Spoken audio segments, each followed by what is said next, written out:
Darius divided the kingdom into 120 provinces, each under a governor. The governors were accountable to 3 presidents, Daniel was one of them, so that the king could administer the kingdom efficiently. Daniel soon proved himself more capable than all the other presidents and governors, for he had great ability, and the king began to think of placing him over the entire empire as his administrative officer. This made the other presidents and governors very jealous, and they began searching for some fault in the way Daniel was handling his affairs so that they could complain to the king about him. But they couldn't find anything to criticize. He was faithful and honest and made no mistakes. So they concluded our only chance is his religion. They decided to go to the king and say, "King Darius, live forever. We presidents, governors, counselors, and deputies have unanimously decided that you should make a law, irrevocable under any circumstance, that for the next 30 days anyone who asks a favor of God or man, except from you, your majesty, shall be thrown to the lions. Your majesty, we request your signature on this law. Sign it, so that it cannot be cancelled or changed. It will be a law of the Medes and Persians that cannot be revoked." So King Darius signed the law. But though Daniel knew about it, he went home and knelt down as usual in his upstairs bedroom, with its windows open toward Jerusalem, and prayed 3 times a day, just as he always had, giving thanks to God. Then the men thronged to Daniel's house and found him praying there, asking favors of his God. They rushed back to the king and reminded him about his law. "Haven't you signed a decree," they said, "that permits no petitions to any god or man except you for 30 days, and anyone disobeying will be thrown to the lions?" "Yes," the king replied, "it is a law of the Medes and Persians that cannot be altered or revoked." Then they told the king, "That fellow Daniel, one of the Jewish captives, is paying no attention to you or your law. He is asking favors of his God 3 times a day." Hearing this, the king was very angry with himself for signing the law, and determined to save Daniel. He spent the rest of the day trying to think of some way to get Daniel out of this predicament. In the evening, the men came again to the king and said, "Your Majesty, there is nothing you can do. You signed the law, and it cannot be changed."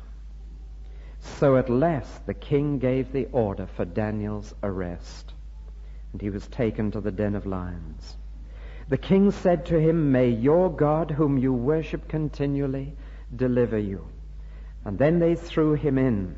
A stone was brought and placed over the mouth of the den, and the king sealed it with his own signet ring and that of his government, so that no one could rescue Daniel from the lions. Then the king returned to his palace and went to bed without dinner. He refused his usual entertainment and didn't sleep all night. Very early the next morning he hurried out to the lion's den and called out in anguish, "O Daniel, servant of the living God, was your God, whom you worship continually, able to deliver you from the lions?" Then he heard a voice, "Your Majesty, live forever." It was Daniel.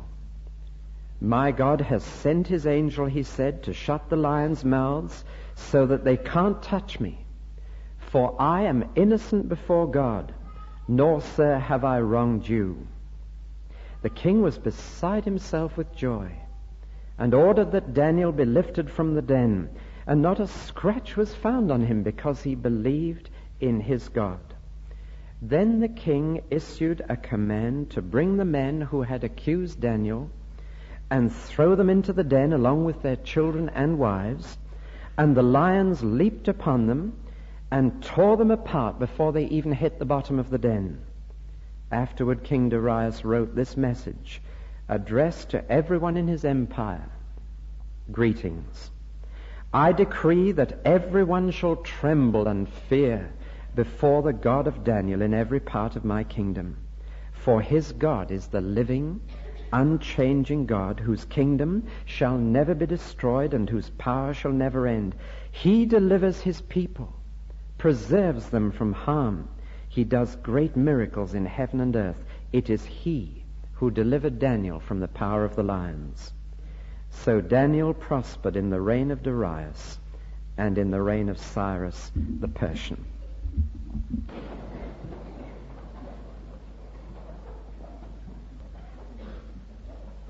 We come this morning to the last of the stories about Daniel in the book of Daniel, even though we're only halfway through the book. Next Sunday we begin with some much more difficult material, the visions and the dreams of chapters 7 to 12. And that will stretch our brains, but I hope also stretch our souls. But this last story of Daniel, you know it so well that most of you could get up in this pulpit and preach instead of me this morning. You know the story, how Daniel, thrown into the lion's den, was delivered by God. But I want to begin by saying that we're dealing here with fact and not fiction. There is a growing number of scholars and critics of the Bible who are saying that this story is a legend, that it was made up, and is the kind of legend that gathers around any great man after he's gone. They do it primarily for one reason, and I mention it in case anybody uses this in an argument with you against Daniel. They say this: there is no trace whatever of King Darius in secular records. Archaeologists have never come across his name, and indeed the records say that Cyrus the Persian was the first king of Babylon after it was defeated. And so the scholars and critics almost have verged on the malicious and the vicious in their criticism of Daniel 6. It prompted one dear Christian to write a book called Daniel in the Critic's Den. And I think Daniel will come out of that den as well as he came out of the other ones. But funnily enough, it was exactly the same problem as the critics found with Daniel 5. They said there is no trace whatever of the name Belshazzar outside the Bible, and therefore we don't believe he existed. And in fact, the secular records say that a man called Nabonidus was the last king of Babylon and not Belshazzar. I told you last Sunday morning how that one's been dealt with. For now the archaeologists have discovered the name Belshazzar inscribed in cuneiform writing on a tablet of stone. And the critics have been seen to be wrong about chapter 5. Now I've got to be absolutely honest with you and say that as yet we have not discovered Darius's name in secular records. But frankly, I would have thought that what's happened with chapter 5 should keep us quiet about chapter 6. Let's just hang on a wee while and let the archaeologists go on digging with their spade, shall we? I've found that this kind of criticism, this kind of attack on the Bible, usually is neutralized by time. And that if we'd only hang on a bit until we know a bit more and not jump to conclusions, we would find ourselves bowing before the Word of God. So at the moment, we have no evidence outside the Bible for King Darius. But then we didn't have for Pontius Pilate, we didn't have for Belshazzar and a host of others. And all these have now been proved to be real people. So I'm prepared to hang on. I'm prepared to wait a wee while. But I believe we're dealing here with fact, not fiction. And that one day we'll find out that Darius was a real character. And we'll certainly find out that Daniel was. And I believe the lions were too. Now, the most extraordinary feature of this chapter is something that I never realized until comparatively recently, when I really got into this book, and that is this marvelous truth that Daniel was over 90 years of age when this happened. This just a little older than Mr. Pearson, who was here last Sunday. It's a bit staggering. Mr. Russell, who died this week, was exactly 90. And we think of 90-year-olds as marvelous if they're just surviving, especially the men. We are not the strongest sex after 65. And the fact that Daniel isn't dead at 90 is marvelous. And the fact that he isn't Doddery is even more marvelous. And the fact that he's Prime Minister is even more wonderful.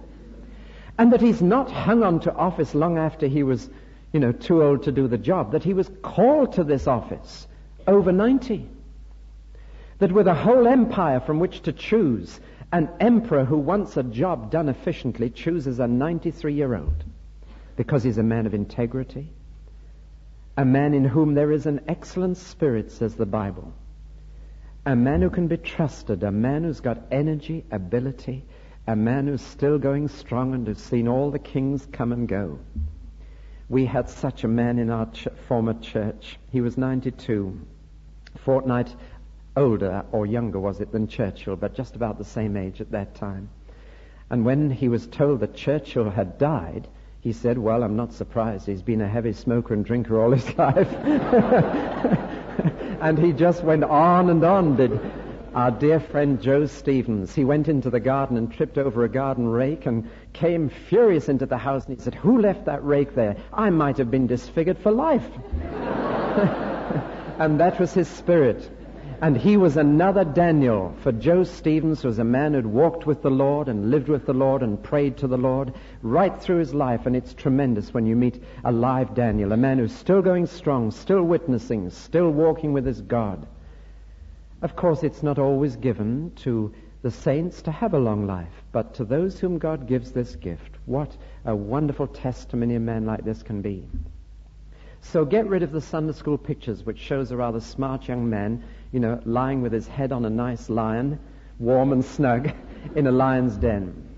You think of a man of 93. A man who's been walking with the Lord since his earliest years. A man who as a 16-year-old, remember, showed that he chose God's way rather than the way of the world. A man who's walked with the Lord all those years. And so he's chosen to head up the civil service of the new Medo-Persian Empire. There is probably a person in the congregation this morning, I don't know if he's here or not, but he will shortly leave us because he's going to a very important post in a city in the Midlands in the civil service. And I asked him if he'd show me his application for the post, because I heard something about it on the grapevine. And sure enough, there it was. I haven't got it with me in the pulpit, but when he wrote to apply for this post and had to say how he would set about organizing it, he quoted Daniel 6 to those future employers of his and said, well, here's an Old Testament precedent of good organization, and I think this is the kind of administration I would want to set up in the city of X if I get the job. He got the job. And I think it's great that Daniel 6 can get someone a job in the civil service today. But yes, here is the biblical ground for good organization. And Darius, the new conqueror, he wanted to organize the empire well. He divided it into 120 districts, and each of those had a satrap over them. That was their name for an official. And then 3 presidents over the 120, and he'd got it well organized. And the one thing he was trying to get over was graft and corruption.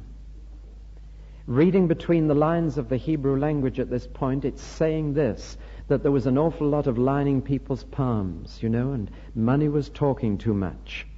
And he wanted an administration that was above corruption. He didn't want any Watergates on his hands, and so he deliberately organized the empire this way and said, who can I choose to head up my administration? And when he searched the empire, he lighted on a man of God to do this.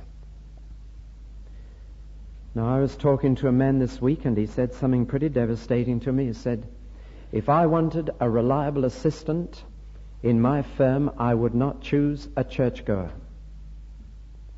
Devastating thing to say. Must have had some very unfortunate experience, but that's what he said to me. On the other hand, I've had some lovely things said on the other side. I remember in the Royal Air Force, the man who played our little harmonium in the hut in the desert where we worshipped every Sunday was in the accounts department, and I was speaking to the officer in charge of that department, and I said, oh, one of the boys in our church works for you. And he said, who's that? I said, well, so-and-so. And he said, best man in my department, and it came straight away. You see, Daniel's testimony here was clear, and he was chosen to head this up because of his qualities. Now let's move into the story. If you get promotion, you're liable to cause jealousy. I know that this situation has affected at least another member of the congregation this very week. When you are promoted, it's almost certain that other people will be envious and will not like you as much as they did when you worked alongside. And especially if you're different. It does not pay to be different in our world. And if you're a man of God, you will be different. And I have no doubt of the 3 reasons why the other officials in the civil service of Darius began to get very envious and malicious towards Daniel. Reason number 1, that he'd been promoted and they hadn't. And considering his age, that old boy, fancy choosing that old boy. Not easy for 40-year-olds just with big families to look after and working their way up to see a man of 93 get the job. You can get all the feelings here. And the second reason would be his nationality. He was a foreigner. I want you to imagine that somebody from, we'll say a Jamaican from the West Indies, is suddenly chosen to be the head of our Foreign Office. I guess there'd be an awful lot of talk in Whitehall. And the third reason is that you couldn't get any bribery and corruption past Daniel. And therefore it began to stop. And these 3 things combined caused real enemies of Daniel. And they began to meet together in a conspiracy to plot against this man. How do we get rid of him? And here comes the most marvelous thing in this chapter. I don't think the most marvelous thing is the lions keeping their mouths shut. I think the most marvelous thing is this, that they studied Daniel carefully and closely, and they could not find a single thing that they could tell tales about to Darius. Isn't that marvelous? There was no error, no fault, no mistake. What we're saying is this, that a commission of government agents set up to investigate the background of Daniel could find nothing anywhere back in his whole life. They could find no witness who would say, well, he did this or he did that. Not one. It's an incredible situation in the light of what's happening in the States today. And they went into his background, they studied everything he'd done in the empire, every position he'd held, and they had to admit, we cannot find a thing that we could blow up or exaggerate, that we could use it as a handle against Daniel. And so they said, there's only one way to do it, and that is his religion. Let me tell you an incident from my father, because he found this when he was promoted and when he was given a certain job as a lecturer in a university. Because he was a Christian and because he went out preaching, there were undercurrents. And finally a complaint was lodged with the head of the department that his Christian activity was causing his work to suffer, and that his preaching was bound to affect his lecturing. And they said this. And so my father was brought before the head of the department. And you know what happened? It was pointed out by someone quite simply that my father was always the first one in his office on Monday morning, before anybody else. And the whole thing was dropped, just like that. But you see, they were trying to get him on the religious side. And they were trying to engineer something and say that preaching the gospel was causing the lecturing to suffer. But that was a testimony that somebody else gave, always first in the office, before all the others who'd spent the Sunday down at the seashore or washing their cars or doing their gardening. These are important things we're looking at now. And so they said, look, we can't find anything to pin on Daniel except his religion. How can we trap him in this? Can we say something that will be able to say his religion is affecting his work? And they began to plot, and you know that the plot is diabolical. Satan is so subtle, he knows everybody's weak point. And the weak point of Daniel, from Satan's point of view, was his prayer life. And the weak point of the king Darius was his pride. And Satan put within these men's minds a devilish plot that was certain to succeed because it was based on Darius' pride and Daniel's prayer, and those were 2 things they knew about. And put the 2 together and they'd got them. Now let's see how the plot was worked out. They went to King Darius And they said, King Darius, it says they rushed into him, all of them surged into the room as if they were terribly excited, and they said, King Darius, we've had a great idea. We want to suggest something to you that will really establish your reign in our land. We want to suggest that you become the high priest of all the religions of the empire. That for one whole month, all prayer is addressed to you. Now, such things seem strange to us. As you know, last Tuesday I had the privilege of having lunch with the Dalai Lama. And it seems so strange to me that people regarded this man as a God king. I just could no more have thought of praying to him than flying. It seems so strange. To me, he was just a man, and a man for whom Christ died. But when you talk, and when you read books about Tibetan life, you realize that their belief is that this man is an incarnation of a god, and that he is the great high priest of their religion, and that prayer should be addressed through him. And in fact, I didn't find out till too late that I should have addressed my questions to him through the Lama, the priest or the head of the religion. I kept asking him questions direct, I'm afraid. By the way, I gave him a copy of the Living Bible. Will you please pray that he will read that and that he'll study it? Just pray the Holy Spirit will open his mind to this wonderful truth.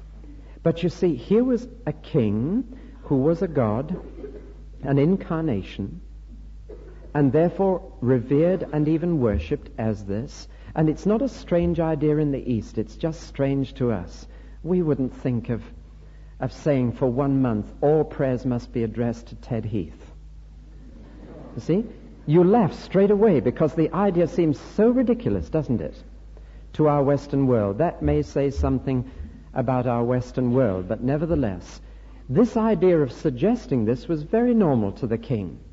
It's saying you become the high priest of all religions, and you can unite the empire, and people will come and pray through you and to you. And Darius thought, that's a great idea. I'll not only be king, I'll be a god king. And it appealed tremendously to his vanity. And you know, they'd got him. They only told one little lie to get him. Do you know what the lie was? Anybody know what the lie was? Put your hand up if you know it. Don't say, just put your hand up if you know the lie they told. 4 of you.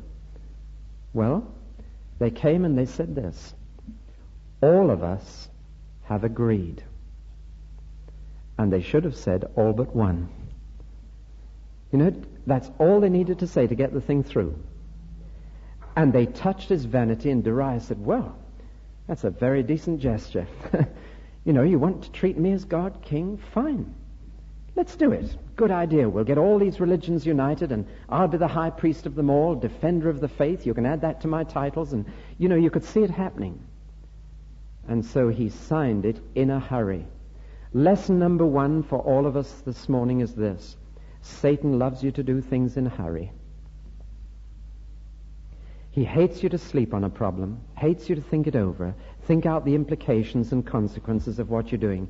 And believe me, the decisions most of us have done that we've regretted have been decisions we made in a hurry, right? People rushed us into it, and it appealed to us, it fitted in with our ideas, and so we said, right, let's do it. And the king pulled out his pen immediately, and he said, let's sign it, great. And it was signed and done.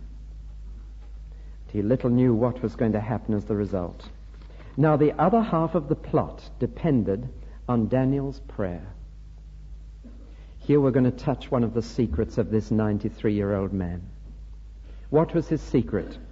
His secret was not only that he had good meals for his body. He was a vegetarian, as you know.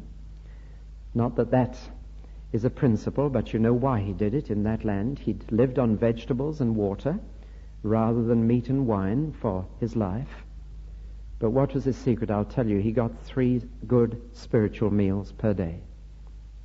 That was his secret. Morning, noon, and night. 3 times a day, Daniel said, my soul's got to be fed. And he fed it. Here we're going to learn some things about Daniel's prayer life. First of all, when did he pray? 3 times a day, as his custom was. Friends, he did not start praying when the trouble came. His prayer was backbone rather than wishbone. Do you understand that statement? He didn't wait till the storm came to get his anchor down. He'd got it down already.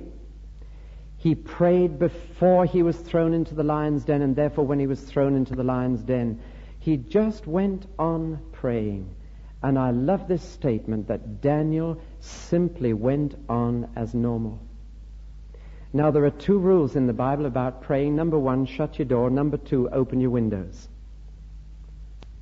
And I want to say a little more about these 2 rules now. When you pray, get into a place privately, secretly, where nobody can see you.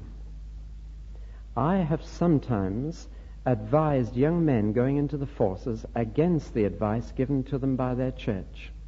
They were told so often by a senior Christian, when you get into the barracks, when you get into the forces, the first night get on your knees in front of them all, get your flag up, get your standards set. But Jesus said no. That's not the way to show people you're a Christian. Don't pray in public. When you're in a cafe, do you say grace before a meal? Well, you can say it with your eyes open when you're in a cafe and say it to yourself. Don't parade your prayer. It's the most dangerous thing to do. Because if you do it, you'll find you're thinking more of the people watching you than you are of the person listening to you, God. So Daniel went upstairs to his bedroom, which was on the roof, and he shut the door. That's the first rule in prayer. Prayer should not be seen or known by anyone else. Shut the door, said Jesus. Shut yourself in with God. But then open your windows towards Jerusalem. Daniel was doing something the Bible had told him to do, because King Solomon, when the temple was built, had prayed something like this: "And Lord, when your people are taken away to a land far away because of their sin, if they pray toward this place, then hear from heaven and save them." Do you pray opening your windows to Jerusalem, not the one on earth, but the one up in heaven? I think it's a more helpful gesture to pray with your knees bent but your head up. That's how Daniel prayed. Face set towards the place where he knew God was. A little child once said to me this, I haven't always done it, I know, but a little child in a congregation once said after a service I'd taken, "I know where God is." And when the child was asked, the child said, "He's up at the back of the gallery in the church." Why do you think he's there? Because that's where the preacher's face is. Interesting. But in fact, when Jesus prayed, he lifted up his eyes to heaven. He looked up.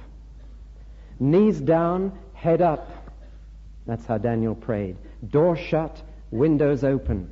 In other words, turn your back on the world, shut the world out, but open up to God. That's how to pray. And you notice that Daniel, knowing that he was about to be thrown in the lion's den, began his prayer with the word, "Thank you. Thank you." Have you noticed that in the Bible? He prayed with thanksgiving. What was he thanking God for? For the lions? For the decree? For his enemies?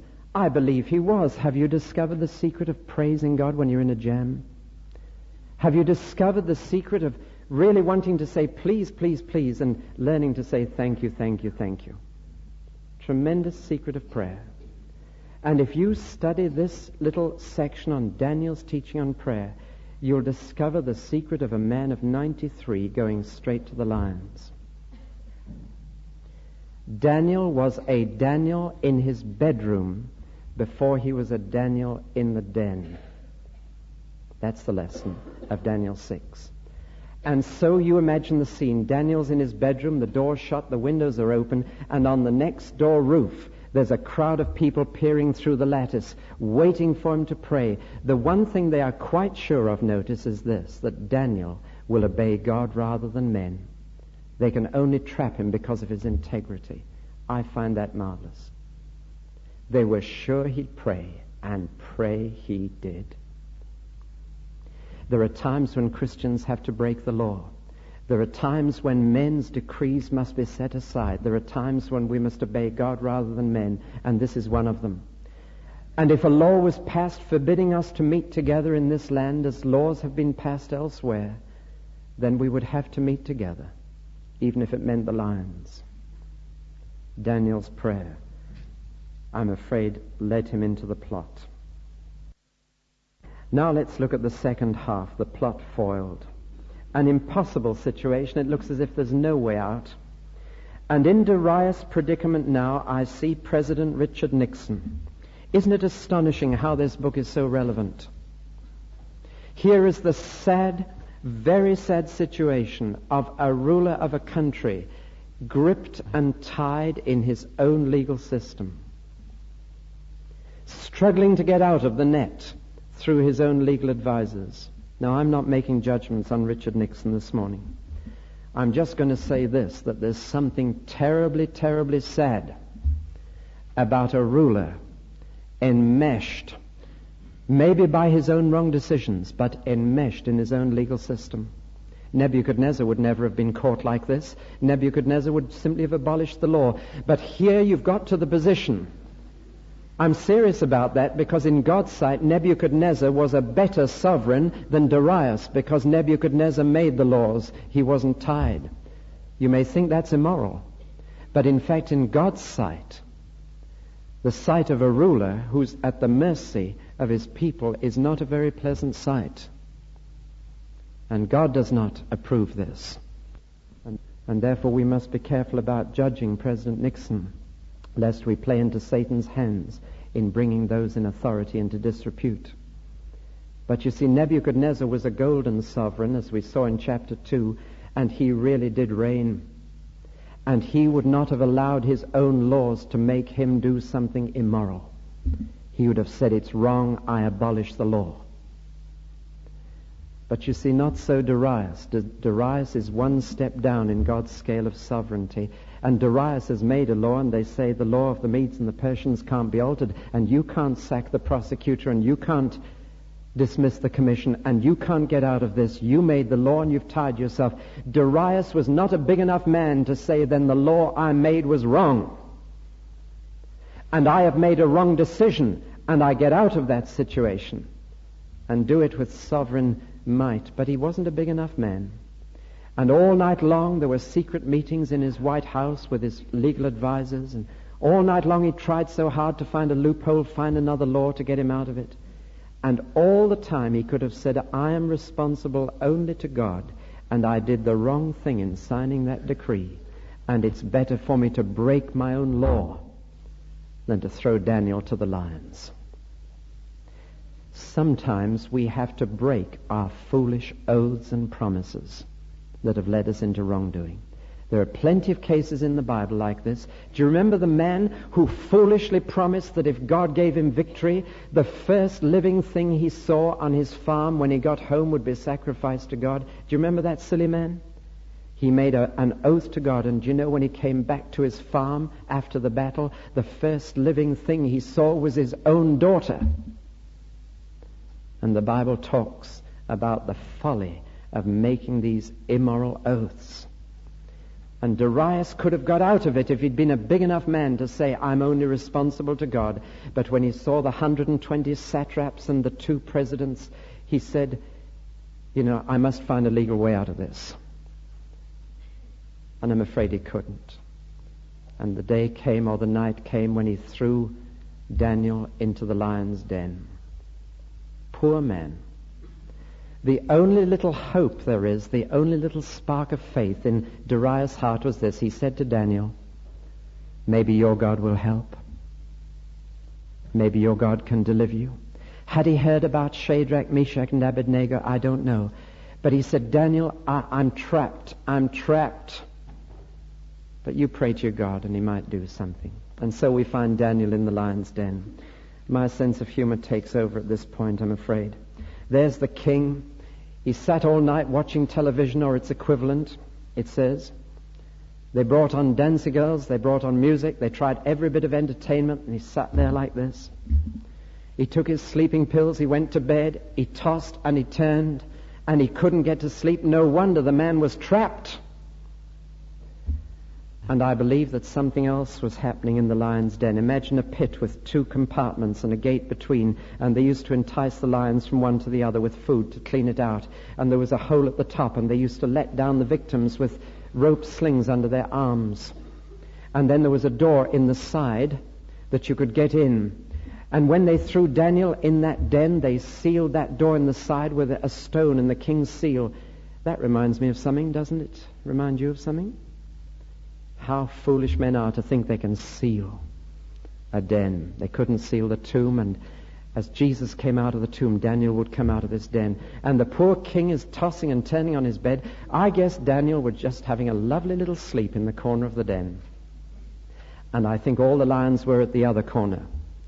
Because, believe me, animals are sometimes more aware of supernatural things than we human beings are. I've known situations where an animal has been aware of supernatural spirits where men have not been. Balaam's ass is a case in point.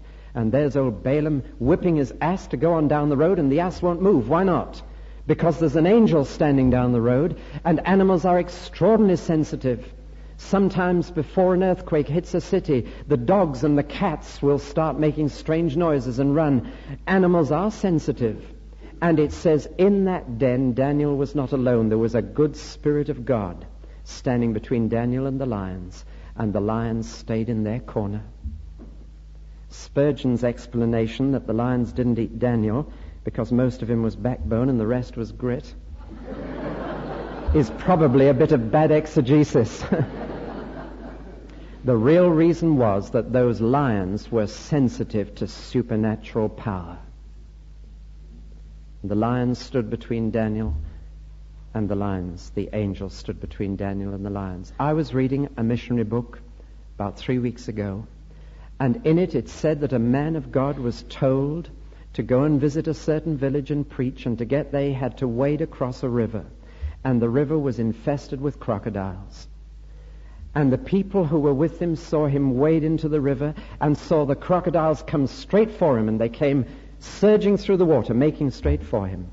And this man just quietly said to the crocodiles, in the name of Jesus, go. And the watchers saw the crocodiles turn around and go away from that man. See, God's in control.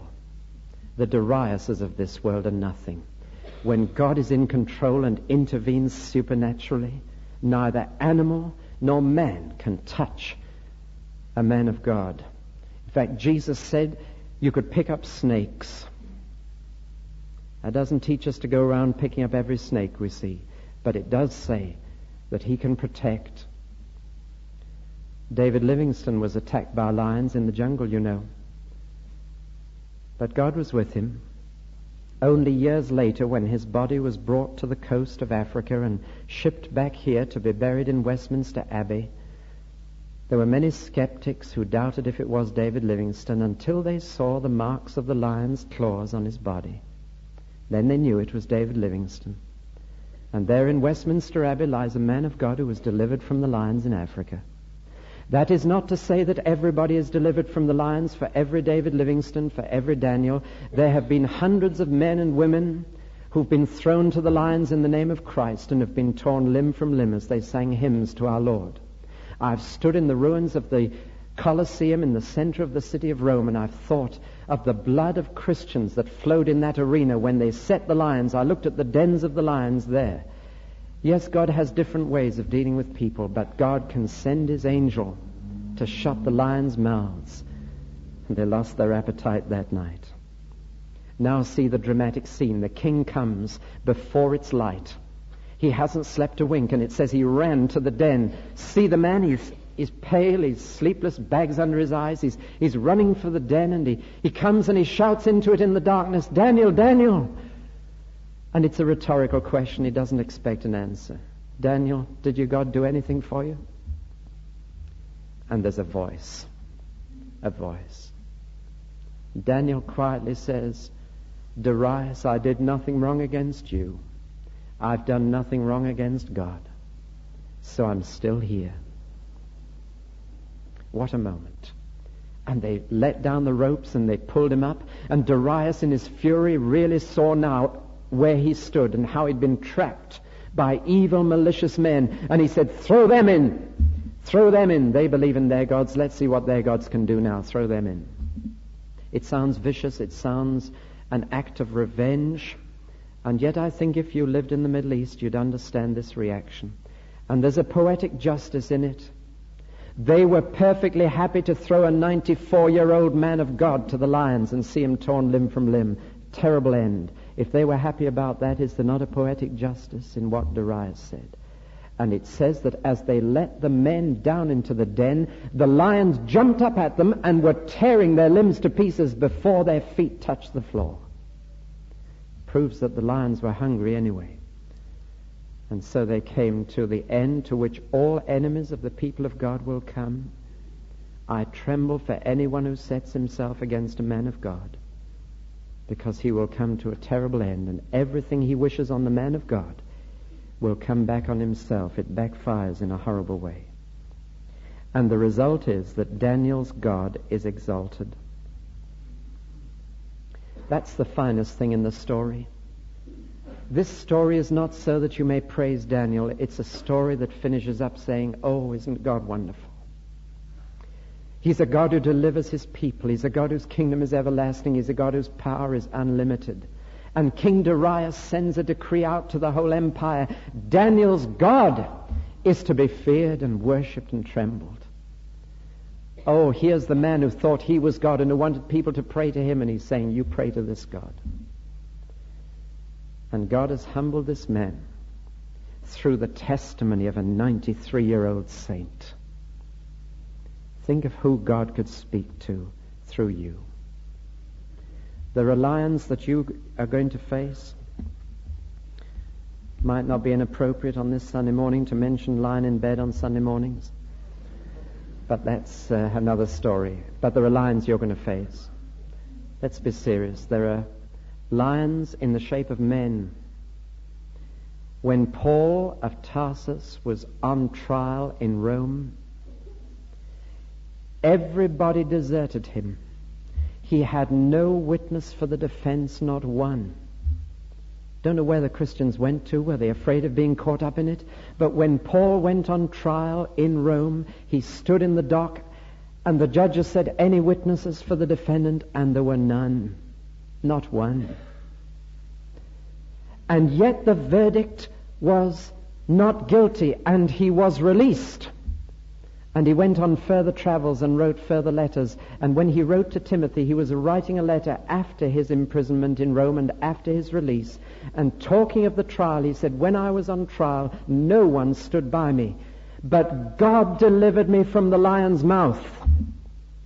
Isn't that a tremendous statement? For in fact, they did use lions in Rome as punishment. They did throw people to the lions, but God delivered me from the lion's mouth. But I think he's referring to the Roman emperor. When you're all alone, dare to be a Daniel, dare to stand alone. And Paul stood alone in the courtroom in Rome, and God delivered him from the lion's mouth. And there's one other lion I want to mention, because you're going to meet him this week. According to Peter, Simon Peter, writing a letter, said this: the devil is like a prowling lion, wandering around seeking someone to devour. What would you do if you walked out of this building this morning and saw a lion just outside? What would you do? You heard about the two lions walking along Oxford Street, and one said to the other, I thought this place was supposed to be crowded. You see? Now then, if there were lions around us, I'll tell you what we would do. We'd watch. There was a lioness set free by accident in Kent just a week or two ago, you know. And the police were touring the area with vans saying, stay indoors. When I traveled up the railway from Mombasa to Nairobi, I was told how that railway was built, and there were so many lions. That was the biggest difficulty in building that railway, that half the men had just to stay on watch because of the prowling lions to get that railway built. Watch, watch. And you know what Simon Peter says in his letter? Watch and pray, for the devil is like a prowling lion seeking someone to devour. You're going to be thrown to the lion this week.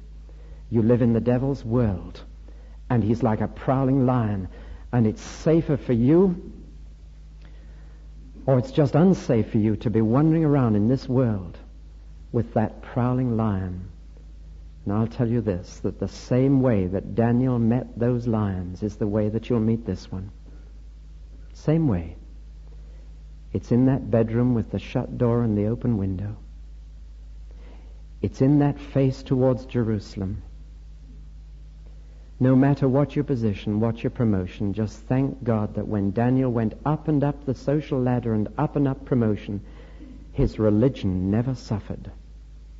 He went on, building himself up for the day that was going to come when the crunch would come and he would be thrown into that den.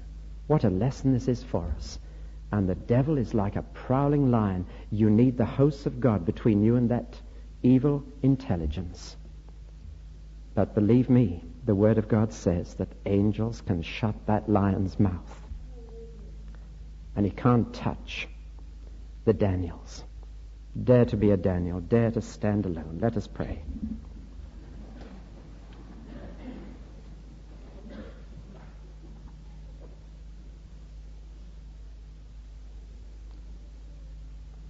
Oh God, not one of us knows what crises we're going to face this coming week. Not one of us has any idea what the devil is going to do. And Lord, we have a healthy fear of his power. But teach us to fear you more. And teach us to do what Daniel did and to believe in you. To face those lions and know that you are able to keep what we've committed to you. And that no matter what he does to us, the angels of the Lord encamp around those who fear you. So, Lord, whatever age we may be when we come into that big crisis of our life, when we may be utterly alone, when all men may be against us, Lord, prepare us now for that, so that one day in heaven itself we may shake Daniel by the hand and tell him that we also know that God delivers. For your name's sake. Amen. Let's sing hymn number 437. I know not why God's wondrous grace to me has been made known, nor why, unworthy as I am, he claimed me for his own, but I know whom I have believed, and am persuaded that he is able to keep that which I've committed unto him against that day.